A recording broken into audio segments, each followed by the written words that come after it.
Kia ora and welcome to the video today where we are going to be exploring digital hardware. We've got a range of different activities that are available to help and support the lesson that is in the teaching module. We introduce in lesson 1 what digital hardware is, but we also have a few different examples of activities that you can use to help and support learning. One of them is by downloading and using the Dinosaur Steps Teacher's Guide. In the back of the book, we actually have a page exploring and explaining what digital hardware is, so that you can obviously introduce this in an easy to understand manner. Following on from the introduction page, we have got a range of different activities. So we've got different I Spy activities to help to consolidate the learning that the students have to understand what digital hardware is and what general everyday hardware may be, or things that aren't even hardware. So for example, here you have an image, we've got natural items, we've got man-made items, and then some of them are also digital hardware items. And so the students have to obviously identify in here which ones of these images are digital hardware. And you can see that there's a solution to them as well. There are a range of different activities which are introducing different types of digital hardware, as you can see. Following on from this, there is also an activity where the students look at an image, so another I Spy image, but this time what they have to do is they have to work their way around and actually count up the different forms of hardware that are available in the image. Once again, there are answers to help. So these are just activities that the students can do to show and demonstrate their understanding of hardware. Another little activity that you can do is actually by providing selection of hardware.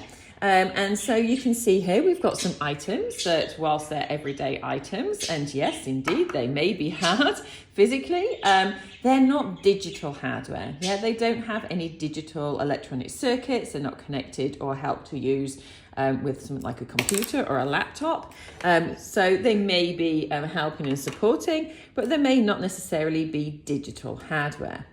We also have some examples in here that may be confused as digital hardware. So for example, a torch has an electrical circuit. It doesn't have an electronic circuit. It hasn't got any programming in here. It isn't actually controlled by a computer, for example. It's just a simple electrical circuit. So whilst, once again, it may be hard, it isn't actually a form of digital hardware. Though we also have some things that students will probably every day recognise. Yes, phones and tablets, games controllers, obviously headphones coming in here as well. These are all examples that students should easily recognise, and they also start to connect to what we cover in Dinosaur Loops, which is looking at inputs and outputs and different types of hardware as well. So you can discuss these ones.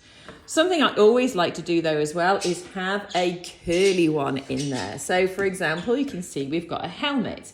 Now a helmet is actually hard, yes, and it protects us. So some students may consider it to be a form of digital hardware, but that's because they may be confusing the terminology and the vocabulary. And so it's a great way to have a good discussion with the students to say, well, while it may be physically hard and while it may be a physical object that protects us, it's not an example of digital hardware because there is no computer, there's no computer programming, which affects the actual use of the piece itself. So there are a couple of examples to help to explore and introduce digital devices and hardware to your students.